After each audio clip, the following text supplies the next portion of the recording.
On this edition of Test Drive, we take a look at the son of Ram. This is the all-new Dodge Dakota, a vehicle aimed at those that want more than a Tonka toy but less than a full-size pickup. Is it a viable package? We intend to find out. When Dodge introduced the Dakota 10 years ago, many, including yours truly, asked why.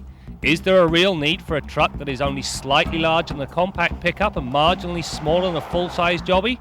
Well, I wonder no more. Start under the hood. There are 3 engines available. A base 4, which should be crossed off your list as of now, a V6 and a 5.2 litre V8. Now, unless you plan on hauling a heavy trailer on a regular basis, the engine of choice is the 6. It displaces 3.9 litres, produces 175 horsepower and 225 pounds-feet of torque, meaning it delivers all the power you need, and it does so in a user-friendly fashion. The biggest advantage is that even when you goose the gas, the back end stays in line. The larger V8 motor tends to produce a lot of unwanted oversteer, especially in the wet. Another key advantage of the 6 is that its thirst for fuel is appreciably less than the 8. During the test, we bettered 23 miles per gallon or 12 litres per 100 kilometres, and we did so without being too light on the loud pedal. Transmission-wise, both manual and automatics are offered. Although I prefer a stick, in this application the 4-speed auto is the route to go. The ratios are well spaced, the shifts coordinated, and the box willing to drop a cog for passing. As with most pickups, the suspension and steering varies by application.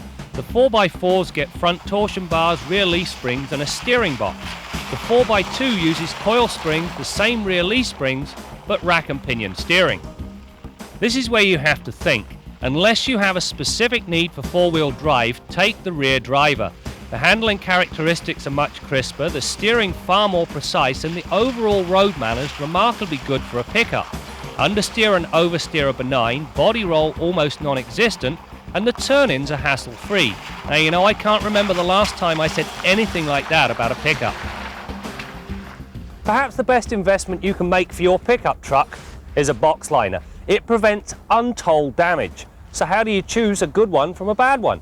This one happens to come from Dodge, so you know it's been tailor-made for this particular truck. The other thing, all good box liners have cup holders for those impromptu tailgate parties. Stopping power comes from a front disc rear drum design that comes with rear ABS. While the stops are fade-free and linear, the Dakota needs the optional 4-wheel ABS system. This adds enormously to the overall feel and performance. The only other option needing serious consideration is a limited slip rear differential. The Goodyear tyres featured on the Sport should not be overlooked in their contribution to the package. In the dry, they provide endless amounts of grip, and in the wet you must deliberately tromp the gas pedal to induce any of the usual maladies. The interior of the Dakota has been quite well laid out. Now, for starters, the seat is large enough, unlike many of the compact units, to support a third person in the front. Fold it down, you've got a very handy storage bin. Decent radio, and it doesn't sound too bad either. Very easy to use climate controls and a full set of analog dials. So what's the hang-up? Chrysler still don't use a shift interlock, so you can pull it down into drive without having your foot on the brake. Now, I'll tell you, they're leaving themselves wide open with that one. They need a shift lock. The most obvious advantage the Dakota offers is that it is easy to park and maneuver. It offers a much tighter turning circle and a vastly superior ride when compared to the full-size units.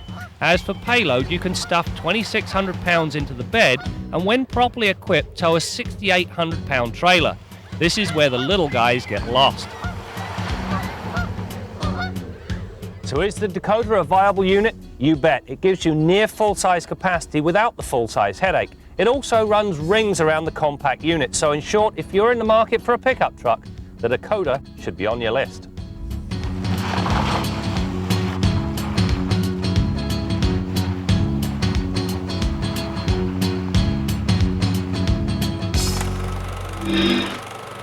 So here's the question, where were you 32 years ago? I know some of you weren't even a glint in your father's eye.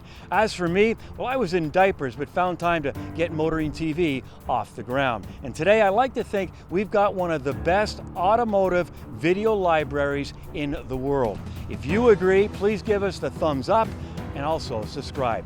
We'd really appreciate it.